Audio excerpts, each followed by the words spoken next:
Hello everyone, this is Avita Kashyap and आज के इस वीडियो से हम लोग न्यू टॉपिक को डिस्कस करने वाले हैं under our chapter 2 methods of inquiry in psychology.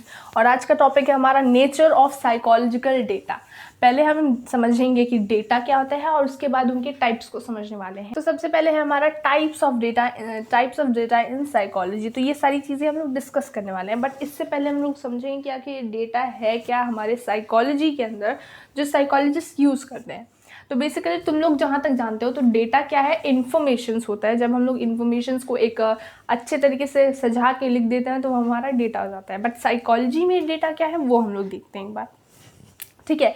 तो psychologist collect a variety of information from different sources employing diverse methods. अब हम लोगों ने बहुत सारी चीज़ें मेथड्स एंड ऑल पढ़ ली है, तो अब हम लोग को समझ में आ गया कि साइकोलॉजिस्ट जो है वो रिसर्च करने के बाद काफ़ी लिखते हैं, काफ़ी नोट्स बनाते हैं, लाइक दैट, राइट। तो नोट्स क्या होते हैं, उनके नोट्स में बेसिकली इन्फॉर्मेशन होती है जो उन्होंने गैदर की होती है डिफरेंट एक्सपेरिमेंट या रिसर्च करने के बाद। The information also called data. अब जो इन्फॉर्मेशन उन्होंने कलेक्ट की होती है उसे हम लोग क्या नाम से पुकारते हैं, डेटा के नाम से। सिंगुलर डेटम, सिंगुलर जो है उसका डेटम होता है। Related to the individuals covert और ओवर बिहेवियर। इस डेटा में हम लोगों ने क्या कलेक्ट किया होता है, इस डेटा में हम लोग कलेक्ट करके रखते हैं बेसिकली बिहेवियर्स को, ह्यूमंस के, या तो ओवर्ट बिहेवियर जो हम लोग देख सकते हैं या फिर कोवर्ट बिहेवियर जिसे हम लोग नहीं देख सकते, उन चीज़ों के बारे में हम लोगों ने इन्फॉर्मेशन लिखी होती हैं। They are subjective experiences. हम एज अ रिसर्चर हम लोगों ने जैसे देखा लोगों को, उनके बिहेवियर को जैसे समझा, वो सारी चीज़ें नोट डाउन की हुई है। तो their subjective experiences and mental process, वो सारी चीज़ें हमारी इन्फॉर्मेशन में, हमारे डेटा में बेसिकली होती हैं। Data form an important input in psychological inquiry. जब भी हम लोग साइकोलॉजिकल इंक्वायरी कर रहे होते हैं, रिसर्च परफॉर्म कर रहे होते हैं, तो बहुत ज़्यादा इंपॉर्टेंट होता है हमारा ये information which is known as our data. और इस डेटा में होता क्या है, तो ये होता है, इस पॉइंट को याद रखना, ठीक है। ये ओवरऑल चीज़ें होती हैं हमारे इंक्वायरी के डेटा के अंदर। They in fact approximate the reality to some extent and provide an opportunity to verify or falsify our ideas, hunches, notions, etc. It should be understood that data are not independent entities. तो यहाँ पे लिखा क्या हुआ है, They in fact approximate the reality to some extent. हमारे data में हम लोग रियलिटी के कुछ तहत तक पहुँच जाते हैं, to some extent, and provide an opportunity to verify or falsify our ideas. हम लोग कुछ हद तक समझ जाते हैं अपने प्रॉब्लम्स को, मतलब जैसे बिहेवियर को कुछ हद तक हम लोग समझ जाते हैं एंड बोल सकते हैं कि वो वेरीफाई कर सकते हैं, उससे फॉल्सिफाई कर सकते हैं हमारे आइडियाज़ को, हमारे हॉन्चेस को, हमारे नोशंस को, एक्सेट्रा।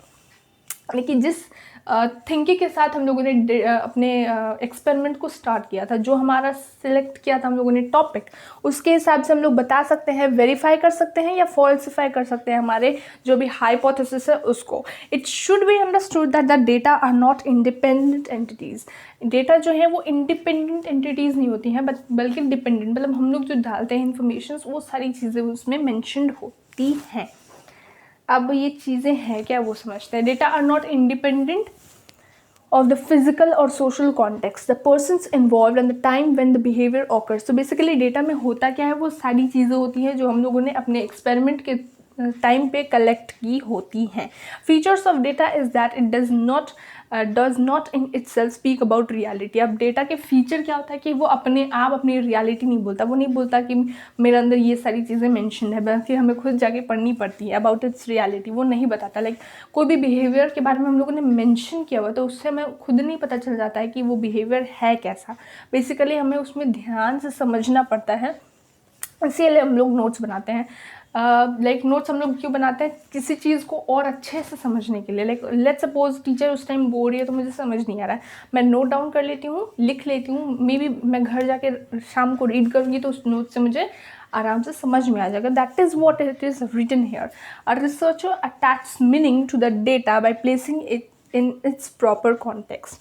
और जो भी हमारा डेटा होता है ना, वो हम लोग एज इट इज़ कलेक्ट करते हैं। एज इट इज़ मतलब जो हम लोग देख रहे होते हैं वही हम लोग कलेक्ट कर रहे होते हैं, वो नहीं डालते जो हम लोग सोच रहे होते हैं। तो वो डेटा जो है उसमें हम लोग अपनी फीलिंग्स नहीं लिखते हैं, रैदर जो हम लोग ऑब्जर्व करते हैं उसी चीज़ों को हम लोग यहाँ पे लिखते हैं।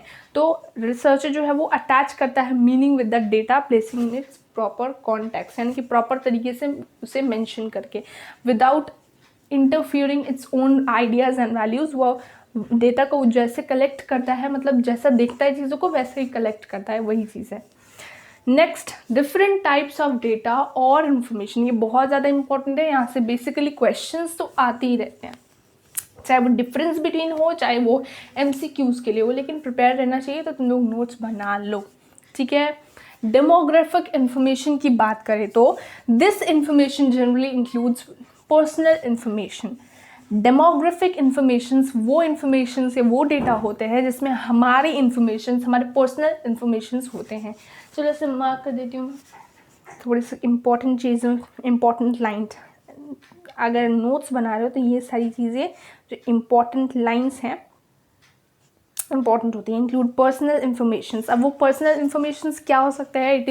It can be in the form of our name, हमारे एज, हमारे जेंडर, हमारा बर्थ, हमारा नंबर ऑफ सिबलिंग्स, हमारे एजुकेशन, हमारे qualifications, marital status, number of children, locality, residence, caste, religion, parental education या फिर ऑक्यूपेशन एंड फैमिली इनकम। ये सारी चीज़ें हमारी डेमोग्राफिक इंफॉर्मेशन के अंदर आती है, मतलब ऑल अबाउट हमारा पर्सनल इंफॉर्मेशन। ये सारी चीज़ें हमारे डेमोग्राफिक इंफॉर्मेशन के अंदर आती हैं।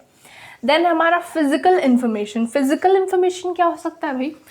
हो सकता है जो जगह से मैं बिलोंग करती हूँ, लाइक सपोज मैं हिली एरिया से हूँ या फिर मैं डिजर्ट वाली एरिया से हूँ, मैं नॉर्थ से हूँ, मैं साउथ से हूँ, मैं ईस्ट से हूँ, मैं वेस्ट से हूँ, हो सकता है ये लिखा हो। तो हाँ, ऐसा ही कुछ है।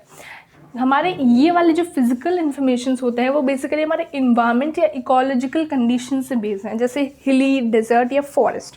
मोड ऑफ इकोनॉमी, सिर्फ यही नहीं बट हमारे मोड ऑफ इकोनॉमी या फिर हाउसिंग कंडीशंस, कितने हाउस हैं हमारे, कौन कौन से हाउस में हम लोग रह रहे होते हैं, कैसे हम ब्रॉटअप हैं, हमारे साइज़ ऑफ रूम्स, हमारी फैसिलिटीज़ जो हमें अवेलेबल की गई हैं हमारे घर में या हमारे एजुकेशन के लिए हमें जो भी फैसिलिटीज़ दी हुई हैं, वो सारी चीज़ें आती हैं। In the neighbourhood, in the school and modes of transportation, ये सारी चीज़ें हमारे आती हैं। बेसिकली हमारा इन्वायरमेंट, हमारी सोसाइटी, हमारा फैसिलिटीज़ जो हमें प्रोवाइड किया जाता है बाई हमारा parents, that is our physical information या फिजिकल डेटा। नेक्स्ट, अच्छा यहाँ पे हमारा जो मेन है वो है हमारा includes information about ecological conditions, mode of economy, housing, facilities available at home, ये सारी चीज़ें होती हैं। नेक्स्ट हमारा फिजियोलॉजिकल डेटा। फिजियोलॉजिकल डेटा जो है वो हमारा एंड साइकोलॉजिकल डेटा, दोनों के बारे में हम लोग डिस्कस करेंगे। बट बेसिकली फिजियोलॉजिकल डेटा की बात करें तो ये रिलेटेड होता है हमारा बायोलॉजी से रिलेटेड। बायोलॉजी में हम लोगों ने पढ़ा है हार्ट रेट, देन ये सारी चीज़ें पढ़ी होती है हार्ट रेट के बारे में, देन हमारा लेवल ऑफ फैटीग, वो सारी चीज़ें आती है, वेट, हाइट। तो ये सारी इन्फॉर्मेशन जो हमारे रिलेटेड होता है, हमारा हाइट कितनी है, हमारी वेट कितनी, हमारा हार्ट लेवल कैसा है, वो सारी चीज़ें हमारी इसके अंदर आती हैं फिजियोलॉजिकल डेटा के अंदर। और क्या क्या आती है, जैसे galvanic skin resistance, GSR, electrical activities of brain, वो भी मेजर्ड होता है जिसके through electro encephalograph, then EEG, blood oxygen levels, reaction time, duration of sleep, blood pressure, patterns of dreams, amount of salivations, then running and jumping rates in case of animal studies etc. तो ये सारी चीज़ें जो हमारी biological factor से related है वो हो जाती है हमारी फिजियोलॉजिकल डेटा। देन हमारा चौथा and last but not the least है हमारा साइकोलॉजिकल इन्फॉर्मेशन या साइकोलॉजिकल डेटा। तो ये कौन सा इन्फॉर्मेशन होता है? बेसिकली ये तो तुम लोग गेस कर सकते हो, ये हमारा वो इन्फॉर्मेशंस होगा जो कि हमारे इंटेलिजेंस, हमारे पर्सनालिटी, हमारा इंटरेस्ट, हमारे वैल्यूज़, हमारी क्रिएटिविटी, हमारी इमोशन, हमारे मोटिवेशंस, हमारे फिजियोलॉजिकल डिसऑर्डर्स, इल्यूजन्स, ये सारी चीज़ों पे बेस्ड होती हैं, वो हमारी होती हैं psychological information. So it is related to psychology and different types of data और informations are collected here in this areas, in the areas of these things जो हमारे आ गए हैं, जिसे हम लोग अभी डिस्कस किया। तो अगर हम लोग वापस उसी चार्ट पे जाएं जहाँ से हम लोगों ने स्टार्ट किया था, तो ये सारी ओवरऑल टाइप्स हैं हमारे डेटा इन साइकोलॉजी को। अगर तुम लोग चाहो तो अपने नोट्स में इसे ड्रॉ कर सकते हो for the very it would be very helpful for you all. So till then this is all about this topic which is our nature of psychological data. I hope this topic is clear to you all. अगर कोई doubt है तो comment section में हमें reach करो and till then take care, bye. मिलते हैं next हमारे टॉपिक के साथ।